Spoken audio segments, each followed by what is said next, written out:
আসসালামু আলাইকুম, আমি ইয়াসিন আরাফাত, শিক্ষার্থী ইসলামী বিশ্ববিদ্যালয়। আমি আজকে তোমাদের সাথে যুক্ত হয়েছি অনলাইন ক্রিয়েটিভ কোচিং সেন্টারের পক্ষ থেকে। আমি আজকে একটি টপিক নিয়ে আসি, সাফিক্স এবং প্রিফিক্স। তো এই সাফিক্স এবং প্রিফিক্স কি এবং পরীক্ষায় আসলে কেমনভাবে উত্তর করতে হবে সেটা আমি তোমাদেরকে শেখাবো এই ভিডিওর মাধ্যমে। তো আশা করি শেষ পর্যন্ত এই ভিডিওটি দেখবে।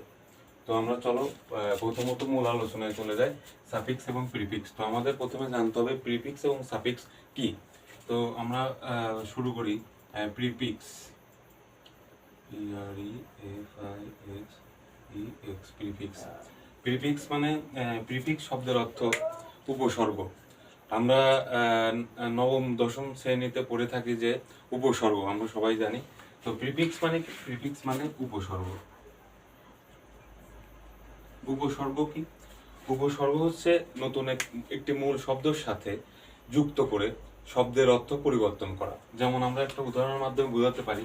যেমন এখানে মানুষ, মানুষ কি? মানুষ একটি মূল শব্দ। এখন দেখো, আমি যদি একটি উপসর্গ যুক্ত করি, মানুষ,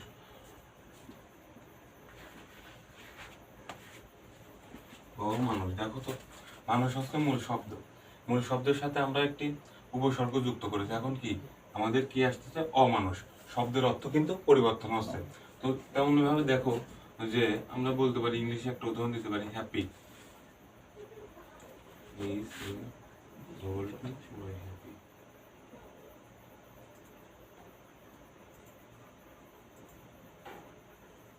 আনহ্যাপি।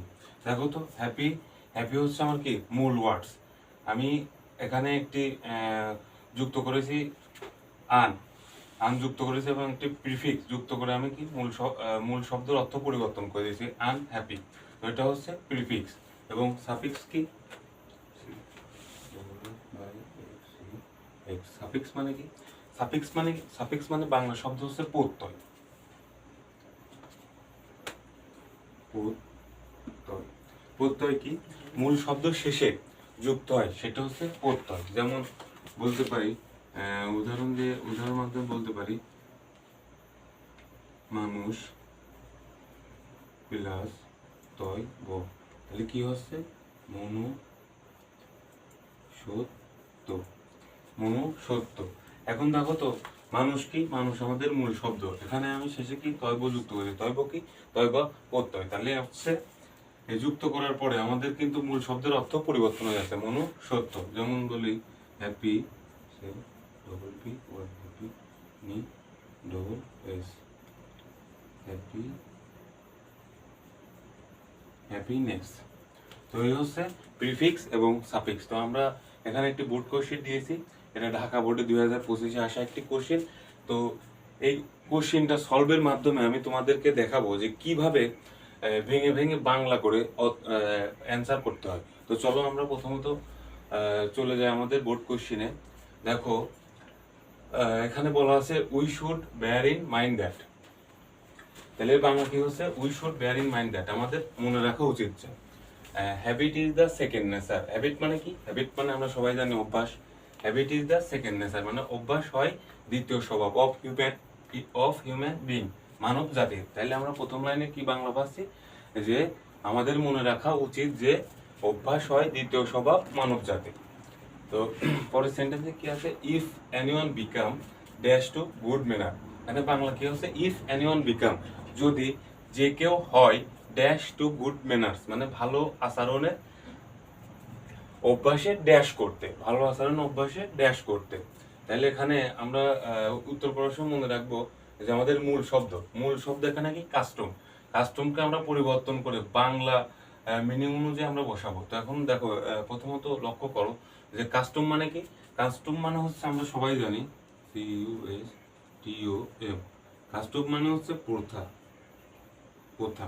এখন আমি যদি বলি ইফ এনিওয়ান বিকাম, যদি যে কেউ হয় কাস্টম টু গুড ম্যানার, মানে ভালো আচরণের প্রথা, এটা কি সম্পূর্ণভাবে আসে?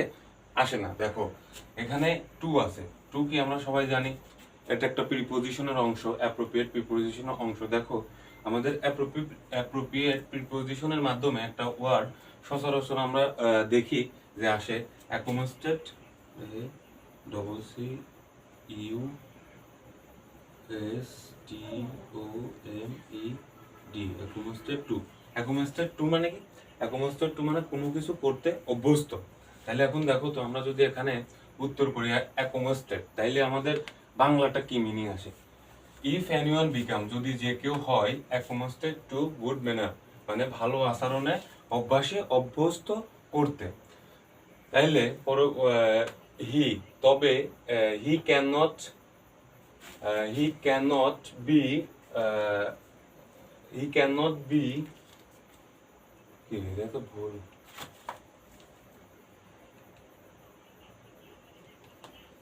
সামনে একটু ভুল ছিল।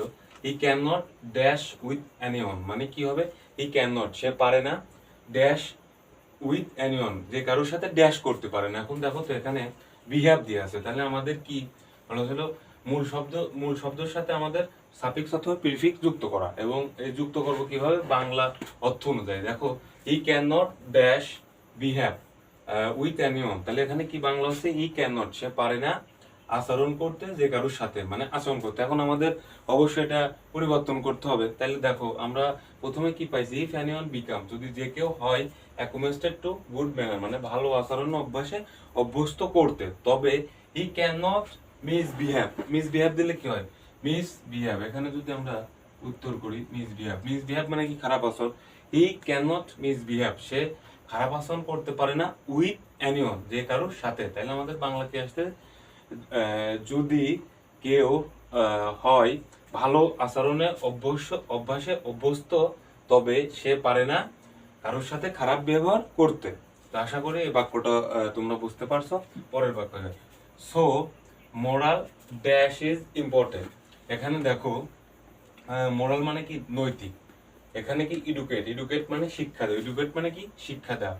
তাহলে এখন দেখো তো, এখানে ভার্ব আকার আছে, আমাদের অবশ্যই কন্ডিশন কি আগে যুক্ত করতে হবে, না পরে যুক্ত করে অর্থ ঠিক করতে হবে। এখন দেখো তো, মোরাল এডুকেট মানে নৈতিক শিক্ষা দেওয়া, এটা হচ্ছে ভার্ব আছে, তাহলে আমাদের পরিবর্তন করতে হবে। এখন দেখো তো, আমরা সচরাচর পড়েছি, যদি কোনো বাক্যের শেষে D U C A T R education, শুন, যদি কোনো বাক্যের শেষে শুন থাকে, তাহলে আমরা কি?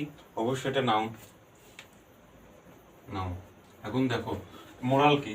মোরাল হচ্ছে এই বাক্যের কি? মোরাল হচ্ছে অ্যাডজেক্টিভ। তাহলে আমরা সবসময় জানি যে অ্যাডজেক্টিভ প্লাস অ্যাডজেক্টিভের পরে কি বসে? নাউন। তাহলে দেখো তো, আমি যদি এখানে দিচ্ছ মোরাল এডুকেশন,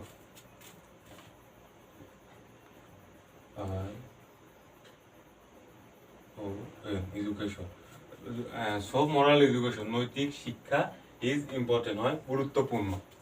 দেখো, from the early part of life, from the early part of life মানে কি? জীবনের শুরুর অংশ থেকে বা শুরুর দিক থেকে। ড্যাশ মাস্ট বি থট, মানে মাস্ট বি থট, অবশ্যই শেখাতে হবে। চাইল্ড মানে কি? শিশু, শিশু অবশ্যই শেখাতে হবে। এখানে অবশ্য প্যাসিভ আকারে আছে, তাইলে আমাদের কি করতে হবে? এখানে সিঙ্গুলার আছে, মানে একটা শিশু বোঝাচ্ছে, তাহলে আমাদের অনেকগুলো শিশু অবশ্যই বোঝাতে হবে। তাহলে আমাদের প্লুরাল করে দিতে হবে, চিলড্রেন।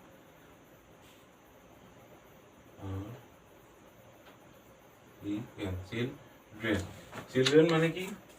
চিলড্রেন মানে শিশুরা, তাইলে বাংলা কি হচ্ছে? চিলড্রেন মাস্ট বি থট, শিশুদের অবশ্যই শেখাতে হবে the dash between right and wrong, সঠিক এবং ভুলের মধ্যে ড্যাশ করার শেখাতে হবে। তাইলে এখানে কি আছে? ডিফার, ডিফার মানে কি? আলাদা করা, এখানে ভার্ব আছে। তাহলে আমাদের অবশ্যই অর্থ একটা পরিবর্তন করতে হবে। যদি আমরা লিখি difference, E N C E, difference, difference মানে কি? পার্থক্য। তাইলে কি হচ্ছে? The difference between right and wrong, ভুল এবং সঠিকের মধ্যে পার্থক্য করা আমাদের শিশুদের অবশ্যই শেখাতে হবে। অ্যান্ড, এবং ট্রেইন টু ফলো, ট্রেইন মানে কি? প্রশিক্ষণ দেয়া, এবং প্রশিক্ষণ দিতে হবে টু ফলো, টু ফলো মানে কি?